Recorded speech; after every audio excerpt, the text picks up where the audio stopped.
వంటగాళ్ళు ఎక్కువైతే వంటకం నాశనం అవుతుంది అని చెప్తుంటారు పెద్దలు. సినిమా కూడా అంతే. వేలు పెట్టి కెలికే వాళ్ళు ఎక్కువ మందే ఉంటే ఆ సినిమా ఇక చూసినట్టే. ప్రస్తుతం సర్దార్ గబ్బర్ సింగ్ పరిస్థితి కూడా ఇందుకు భిన్నంగా ఏమీ ఉండదని ఇండస్ట్రీ వర్గాల టాక్. పవన్ కళ్యాణ్ నటిస్తున్న ఈ చిత్రం ఏప్రిల్ 8న ప్రేక్షకుల ముందుకు రాబోతోంది. ఈ సినిమాపై అటు అభిమానుల్లోనూ ఇటు ఇండస్ట్రీ వర్గాల్లోనూ భారీ అంచనాలే ఉన్నాయి. అంచనాలతో పాటు కొన్ని అనుమానాలు కూడా వ్యక్తం అవుతున్నాయి. ఈ సినిమా సరిగ్గానే వచ్చిందా, నిజంగానే కథలో సినిమాలో అంత దమ్ముందా అంటూ పంపిణీదారులు, కొంతమంది పవన్ హార్డ్కోర్ ఫ్యాన్స్ సైతం గాబరా పడిపోతున్నారు. దానికి కారణాలు ఉన్నాయి. ఈ సినిమాని ముందు నుంచి పవన్ కళ్యాణ్ సింగిల్ హ్యాండెడ్తో నడిపిస్తున్నాడు. ఆయనే తెర వెనక దర్శకుడు అన్నది కాదనలేని సత్యం. బాబీ ఉన్నాడు కాబట్టి ఆయన అప్పుడప్పుడు ఓ చెయ్యి వేస్తున్నాడు. ఈలోగా పవన్ హరీష్ బాయ్ అనే తన స్నేహితుడిని రంగంలోకి దించాడు.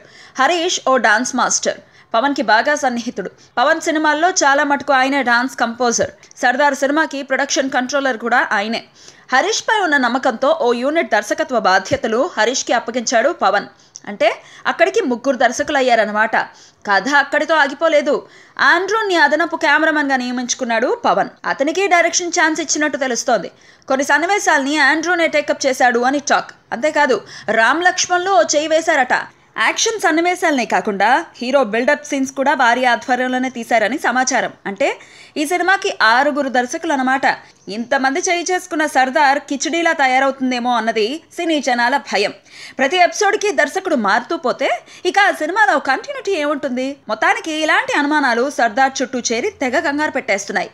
ఇవన్నీ కేవలం అనుమానాలో నిజాలో తెలియాలి అంటే సర్దార్కి తెర లేవాల్సిందే. అప్పటి వరకు మనం ఎదురు చూడాల్సిందే.